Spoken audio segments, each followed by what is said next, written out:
National Weather Service in Wilmington has issued a severe thunderstorm warning for East Central Franklin County, Ohio, Northwestern Fairfield County, Western Licking County, until 8:45 p.m. At 8:14 p.m., a severe thunderstorm was located over Reynoldsburg, moving northeast at 55 miles an hour. Hazard, 60 miles an hour wind gusts. Source, radar indicated.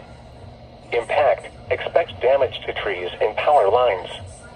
Locations impacted include Columbus, Newark, Reynoldsburg, Gahanna, Tickerington, Heath, Granville, Pawhuskalaw, Hebron, Beechwood Trail, Grandville South, Summit Station, Whitehall, Etna, New Albany, Jersey, Kirkersville, Alexandria, Fredonia, and U.S. Route 62 at State Route 661.